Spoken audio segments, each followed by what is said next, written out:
وفاقی وزیر صحت سائرہ افضل تارڑ کا کہنا تھا کہ غریب خواتین کو لالچ دے کر ان کی زندگیوں سے کھیلنے والے کسی رعایت کے مستحق نہیں اور واقعے میں ملوث ملزمان کو کیفر کردار تک پہنچایا جائے گا۔ علاوہ ازیں حافظ آباد میں غریب خواتین کو جہیز فنڈز کا جھانسا دے کر ان کی ریڑھ کی ہڈی سے مادہ نکالنے کے کیس میں متاثرہ خواتین نے مادہ نکالنے والے گروہ کے بارے میں اہم انکشاف کر دیا۔ متاثرہ خواتین نے انکشاف کیا کہ گروہ کا سرغنہ ندیم 200 سے زائد خواتین کے بلڈ سیمپلز اور مادہ جات نکال چکا ہے۔ اس حوالے سے اسپتال ذرائع کا کہنا تھا کہ متاثرہ خواتین کے لیے چلنا پھرنا اور کام کرنا مشکل ہو گیا ہے۔ تاہم متاثرہ خواتین کے اس دعوے کی پولیس یا دیگر متعلقہ حکام نے تصدیق نہیں کی۔ بعد ازاں 16 متاثرہ خواتین کے DHQ ہسپتال میں میڈیکل ٹیسٹ مکمل کر لیے گئے، تاہم ان کی رپورٹ میں ابھی تک سامنے نہیں آ سکی، جبکہ متاثرہ خواتین کے نمونے ٹیسٹ کے لیے پنجاب فورینسک سائنس لیبارٹری میں بھجوا دی گئی ہے۔ اس کے علاوہ پولیس نے واقعے میں ملوث مرکزی ملزم کی نشاندہی پر DHQ ہسپتال کے ملازم ساجد کو گرفتار کر کے تفتیش کے لیے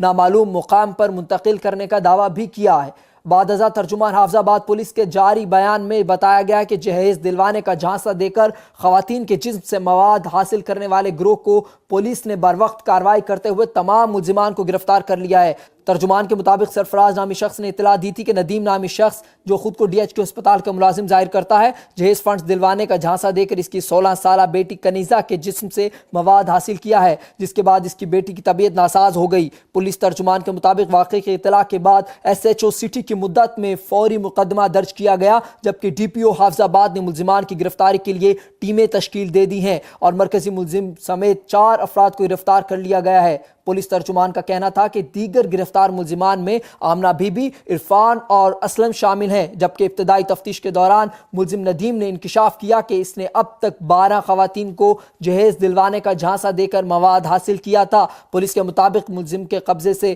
برآمد ہونے والے مواد کی نوعیت معلوم کرنے کے لیے PFS کو بھجوا دیا گیا ہے، جبکہ ملزمان ندیم، عرفان اور اسلم کا 2 روزہ جسمانی ریمانڈ حاصل کیا گیا ہے اور ان سے تفتیش جاری ہے۔ تاہم پولیس نے ملزمہ آمنہ کو جیل منتقل کر دیا ہے۔